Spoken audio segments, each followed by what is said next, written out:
Hey, Howdy, good. how are you? How are you? I'm good, how are you? Good. It's really good to see you. Good to see you too. Does everybody say they're good when they come in here? So, how have you been since our last session? Well, I would say I've been about the same. You know, my husband are still going through separation and divorce, and I'm still doing school at the same time, and life in general is overwhelming Right. at this point, I guess. So, yeah, still the same, still best. Okay. Alright. Well, before we go ahead and get started, I know last time we briefly went over this professional disclosure statement. Mhm. I wanted to go ahead and just go over it again, just to make sure that there's, no misunderstandings and that you fully understand your rights as a client, Okay. your rights to confidentiality, and the limitations to your confidentiality. Okay, sounds good. So, my qualifications, I'm a graduate student working towards my master's degree in clinical mental health counseling, where I will then work towards becoming a licensed professional counselor. Okay. So right now I'm practicing techniques, and the session is being recorded for my evaluation purposes, but it's only going to be viewed by my professor and maybe my classmates. Okay, that's fine. And the recording will be destroyed at the end of the course if requested. Okay. Please know that there are some limitations to my counseling. However, together we'll work to achieve the best possible results for you. Okay. Your client rights, it's your right at any time to inquire about the process and procedures being used during our counseling sessions. Okay. You have the right to request changes or refuse any of my suggestions. Okay. If at any time you're not satisfied with my services for any reason, you can inform me or my supervisor. Once you've begun counseling with me, you're not obligated to continue. You have the right to discontinue counseling at any time, though I do ask that you participate in a termination session. Should you desire a referral to another therapist, I can provide you with one. Okay. I also want to let you know that my services are rendered in a professional manner consistent with the ethical standards of the American Counseling Association. Okay. And if you have a complaint considering malpractice, this can be reported to my supervisor. Okay. So confidentiality, we went over last time. Just want to reiterate, everything that's discussed in sessions remains confidential, Okay. except for if I determine you are an imminent danger to yourself or others, if you report child or elder abuse or neglect, if your records are subpoenaed by a court of law, if you disclose sexual contact with a mental health provider with whom you've had a professional relationship, if information is requested by your contract provider, which is like your HMO, insurance company. Gotcha. Okay. If you direct me in writing that you want me to disclose information to someone of your choosing, or if you bring a malpractice suit against me. Okay. Alright, so as I've stated, you are aware that the session will be recorded. And like I said, it can be destroyed upon completion of this course. And I know you signed this, but just to make sure by signing it, you're indicating that you read, understand, and agree to the statement. Mm-hmm. Okay, do you have any questions? I don't think so right now. Very standard. Okay, great. Alright, well, in our last session, you mentioned that you were having problems with your relationship with your husband, Yes. taking on the new challenge of school, Yep. and in general feeling anxious and overwhelmed just because of everything that's been going on with you. Yep. So in an effort to help you not feel overwhelmed here as well, I wanted to focus on one thing at a time. Does that sound good to you? Yes. Okay. I don't want to destroy the whole brick wall Okay. at once, and then I don't want to do that. Understandable. No, baby steps. Okay. So what would you say is causing you the most anxiety today?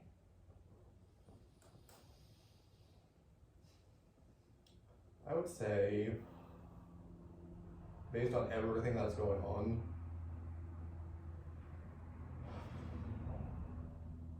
that the thing that has like the most unknowns, I guess, and what causes, I guess, the most anxiety is just school in general. Okay. Like, yeah, me and my husband are going through separation and divorce, but like I've been with him for 13 years. Like I know him as a person. Like, so there's not unfamiliarity in that aspect, if that makes weird sense, like it does in my head. Yeah, there's unknowns that are going into like life and stuff like that, but that's fine. That's not as anxiety inducing as school. And I guess the reason why is because I do it online. Okay. So it's not like I'm able to forge relationships with the person who sits next to me to be able to like rely on or complain about the professor about, you know what I mean? Like you're not able to develop that type of relationship, and so it just feels like you're doing everything on your own. And even with that, like I find the way that the classes are presented are very convoluted isn't the right word, but like we're learning on one thing, but our assignments are on another, a completely separate thing that we haven't really touched base on. Okay. So I find it very confusing. I could see how that would be.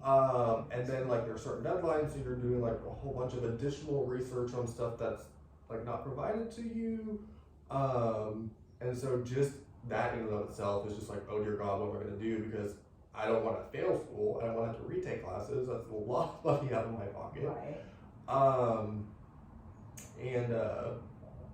Yeah. It sounds like it's not necessarily just a anxiety that you have about the unknown. It's maybe also about a fear of failing. Yes. Okay. I would say that 1,000%. Okay. Are you failing any of your classes right now? No, I have a 4.0. No. Okay. You have a 4.0. Well, congratulations. That's really good. So, I guess that, I mean, even like in the big look at things, like I missed, so we had on our Pulse thing or whatever the app is that we use, whatever it's called, like we have our assignments and everything, but typically they would terminate at like the project for each module that we do for each week, because my courses are 8 weeks. Okay.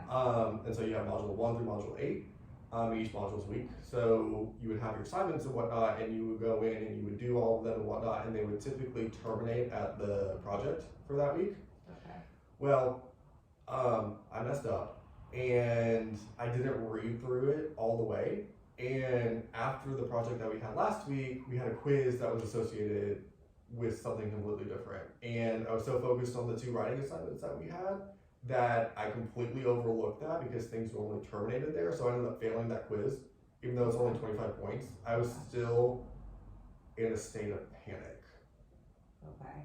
Like, holy crap, because my teacher wrote back like, what was it? I noticed it yesterday, like in my little like grade things or whatever, it just said F. And I was like, what is this? Uh-huh. And yeah, I opened it up and it was like, failed, you didn't turn it in. I was like, what? So I can see, yes, failure is I guess, hits the nail on the head. Okay. Alright. And then that in turn produces a lot of anxiety. I was in full on panic mode, over 25 points out of 1,000. Like, in the big look at things, it shouldn't be that important. Right. But like, whoops, I messed up. But I was in full on fight or flight mode. Right. So, let me try to see if I'm understanding what you're saying. You missed that there was a quiz due Correct. because you were focused on the other assignments. Correct. Okay.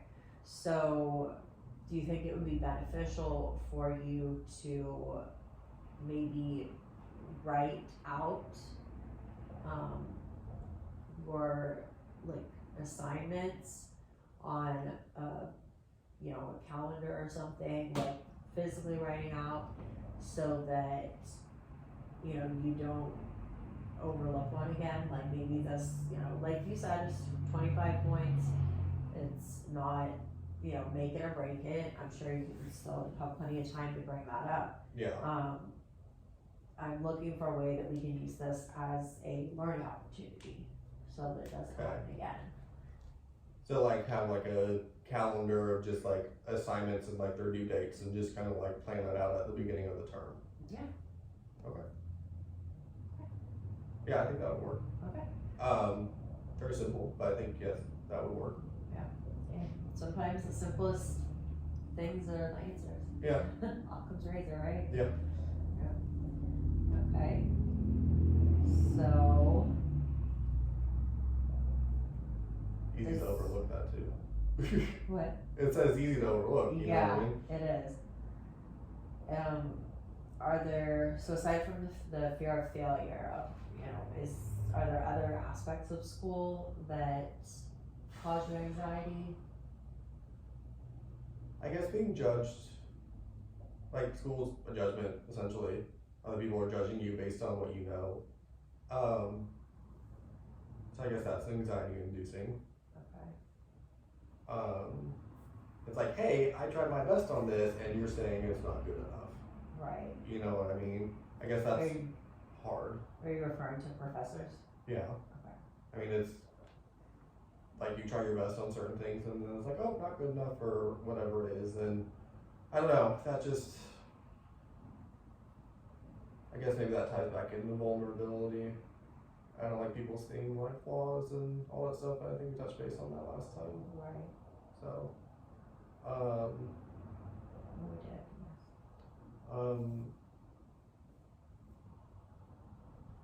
hmm.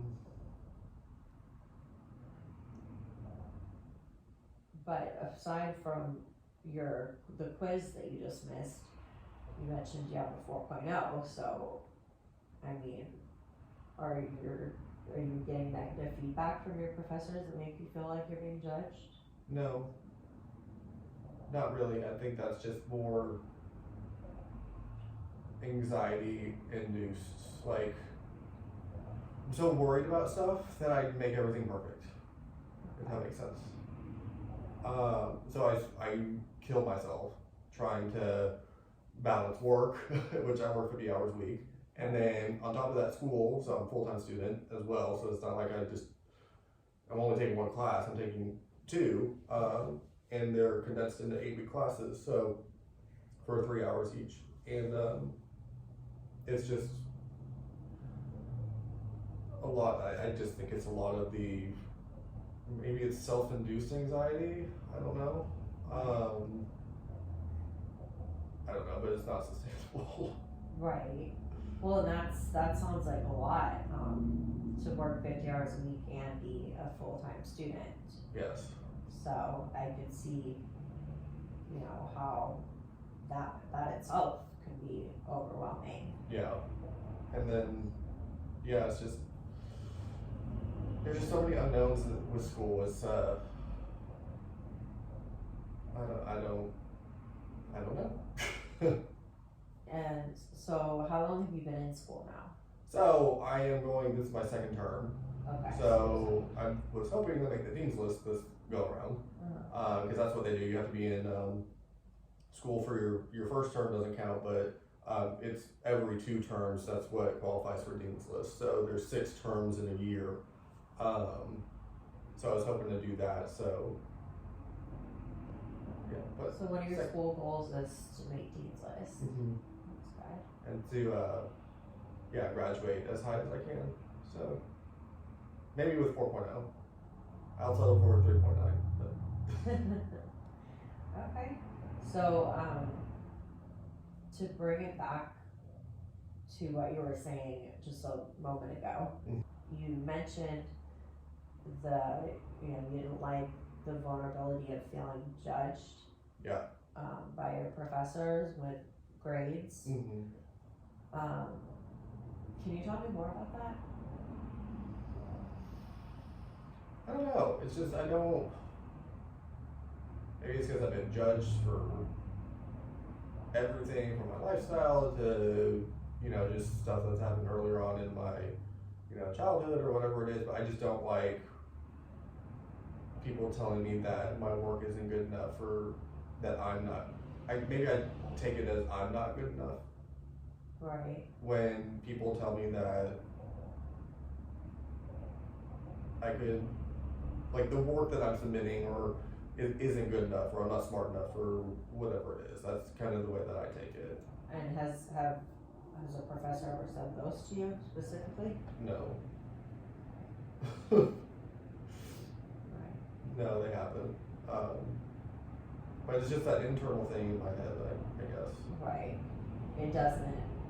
It's do not anything- logical. Yeah, it doesn't. The fact that Like I'm getting great feedback. yes, the fact that you know have 4.0 and stuff doesn't seem to comfort you or ease that anxiety. It still seems like Still it's not there. good enough. Okay. I'm hearing that you are maybe feeling less anxiety than you were with your situation with your husband, because like you said, there's you know what to expect. There's some familiarity. Yes. Yeah. You know, the school seems to be your main source of anxiety. Yes. Okay, and I like that you know, are able to tell me sometimes that, you know, what triggered your anxiety, like specific situations. I actually wanna go ahead and assign you some homework. Okay. I know we talked about that in the last session. So for the next week, whenever you are feeling anxious, I want you to write down what immediately preceded it. Whether it's a loud noise, talking to someone in particular on the phone, a school assignment, frustration with, you know, your school schedule or feedback, and that will help us identify your specific anxiety triggers, which Okay. can also help us with your goal of identifying new coping strategies. Okay.